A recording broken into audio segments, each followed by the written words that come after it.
याद है वो 2000s के दिन, स्कूल से भागते हुए घर आना, हाथ में रसना का ग्लास लेना और टीवी स्क्रीन से चिपक जाना।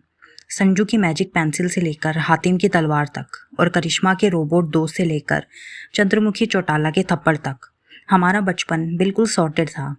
लेकिन कभी सोचा है कि ये सारे आइकॉनिक शोज अचानक कहाँ गायब हो गए? हातिम के वो 7 सवाल खत्म होते ही शो क्यों बंद हो गया था? करिश्मा का सीजन 2 क्यों नहीं आया? और तकेशी कासल को किसी ने सही में कॉन्कर किया भी था या नहीं? आज हम नॉस्टैल्जिया की गलियों में थोड़ा गहरा उतरेंगे और पता लगाएंगे कि हमारे फेवरेट चाइल्डहुड शोज के बंद होने के पीछे का रियल बिहाइंड द सीन कहानी क्या थी। सबसे पहले बात करते हैं इंडियन टीवी के एवेंजर्स की, यानी फैंटेसी और माइथोलॉजी शो लाइक हातिम और विकी और वेताल। हातिम 2003 में आया था और इसका क्रेज़ अलग लेवल पर था। दज्जाल को हराने के लिए हातिम को 7 सवाल सॉल्व करने थे, लेकिन जैसे ही 7 सवाल सॉल्व हुए, शो ख़त्म। इसके पीछे एक सिंपल रोल था, लिमिटेड सीरीज़ फॉर्मेट। हातिम को एक फाइनाइट स्टोरी के साथ ही लिखा गया था। आजकल के डेली सोप्स की तरह इसे खींचकर सास बहू ड्रामा नहीं बनाना था। और दूसरा सबसे बड़ा रीज़न था बजट और प्रोडक्शन कॉस्ट। 2000s के हिसाब से हातिम के वीएफएक्स और सेट्स बहुत महंगे थे।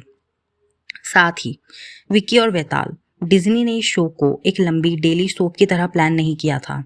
उस वक्त उनकी स्ट्रैटेजी थी एक साथ 5 नए इंडियन शोज़ की अलग अलग वैरायटी टेस्ट करना, जैसे धूम मचाओ धूम, अगड़म बगड़म तिगड़म, ब्रेक टाइम, मस्ती टाइम।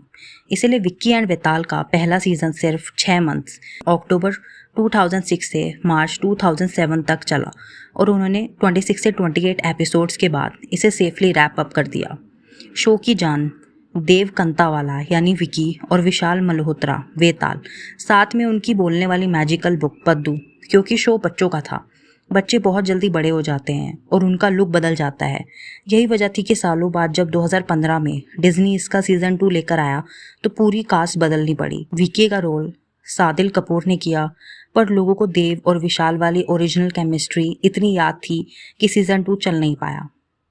अब आते हैं हमारे फेवरेट साई-फाई और मैजिकल कॉमेडी शोज़ पर। करिश्मा का करिश्मा और शरारत। करिश्मा का करिश्मा एक्चुअल में एक superhit American show small wonder का रीमेक था। ये रोबोट वाली लड़की सबका दिल जीत रही थी, तो फिर ये बंद क्यों हुआ? रीज़न बहुत सिंपल और थोड़ा इमोशनल है, द चाइल्ड एक्टर डिलेमा। करिश्मा का रोल प्ले करने वाली झनक शुक्ला तेज़ी से बड़ी हो रही थी। एक रोबोट बच्चा तो हमेशा बच्चा ही दिखना चाहिए ना। अगर वो ग्रोथ करती तो कंसेप्ट ख़राब हो जाता। प्लस झनक को अपनी स्टडीज़ पर फोकस करना था, इसलिए शो को एक परफेक्ट एंडिंग दे दी गई। और अगर शरारत की बात करें, इसका फेमस डायलॉग श्रिंग व्रिंग सर्वलिंग भूत भविष्य वर्तमान बदलिंग था। बहुत से इंडियन डेली सोप्स की तरह शरारत के मेकर्स इसको खींचना नहीं चाहते थे। शो की पूरी स्टोरी जिया यानी श्रुति सेठ के 18th बर्थडे से शुरू होती थी, जहां उसे पावर्स मिलती है और उसका कॉलेज लाइफ का क्रश ध्रुव यानी करणवीर बोहरा होता था। लास्ट एपिसोड आते आते जिया वर्ल्ड्स बेस्ट फेयरी चैंपियनशिप जीत जाती है और ध्रुव को उनके परी होने का पता लग जाता है।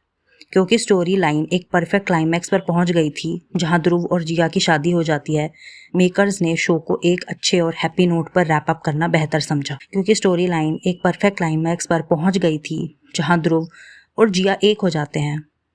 अब बात करते हैं उस शो की जिसने हमें हंसा हंसा के पागल किया।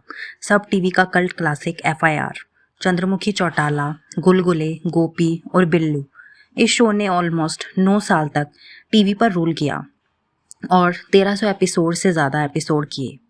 तो फिर ये क्यों बंद हुआ? इसके पीछे 2 बड़े रीजंस थे, फैटीग और टीआरपी ड्रॉप। एक ही पुलिस स्टेशन में 9 साल तक रोज़ नए अजीब केसेस दिखाना क्रिएटिव टीम के लिए बहुत बड़ा चैलेंज बन गया था। स्टोरी लाइन्स रेपिटेटिव होने लगी थी। जब कविता कौशिक यानी चंद्रमुखी ने बीच में थोड़े वक्त के लिए शो को छोड़ा तो टीआरपी बहुत ज़्यादा गिर गई। हालांकि वो वापस आई, लेकिन तब तक ऑडियंस का इंटरेस्ट थोड़ा शिफ्ट हो चुका था। फॉर्मेट पुराने लगने लगा, इसीलिए 2015 में मेकर्स ने इसे रिस्पेक्टफुली अलविदा कह दिया। जनरल ली के लल्लू याद आया, तकेशी कासल। इस शो का क्रेज़ इंडिया में किसी क्रिकेट मैच से कम नहीं था। लेकिन यहाँ एक बहुत बड़ा ट्विस्ट है जो बहुत कम लोग जानते हैं। तकेशीस कासल कोई ऑनगोइंग शो नहीं था जो इंडिया के लिए बन रहा था। ये एक्चुअली एक जापानीज गेम शो था जो 1986 से 1989 के बीच शूट हुआ था। हाँ, आपने सही सुना, हम 2000 में जो देख रहे थे वो पुरानी रिकॉर्डिंग्स थी जिनकी पोगो ने राइट्स खरीदे थे। इंडिया में इस शो के हिट होने की 90% वजह थी जावेद जाफरी की हिंदी कमेंट्री। उनका वॉइस ओवर ये शो की जान था। लेकिन क्योंकि ओरिजिनल जापानीज एपिसोड्स लिमिटेड थे, सिर्फ 133 एपिसोड्स थे, पोगो ने बार बार रिपीट पे चला रहा था। एक पॉइंट के बाद कंटेंट एग्जॉस्ट हो गया और नए कॉन्ट्रैक्ट्स अग्रीमेंट ना होने की वजह से शो को बंद करना पड़ा। इन सारे शोज के बंद होने का एक बड़ा कलेक्टिव रीज़न ये भी था कि इंडियन टीवी इंडस्ट्री बदल रही थी। 2000s के बाद चैनल को समझ आया कि डेली सोप्स और reality TV shows like big boss और रोडीज में ज़्यादा पैसा और ज़्यादा टीआरपी है। वीकली हाई बजट शोज बनाने से अच्छा था कि एक ही सेट पर रोज़ चलने वाला ड्रामा बनाया जाए। फाइनेंशियली चैनल्स के लिए वो ज़्यादा प्रॉफिटेबल था।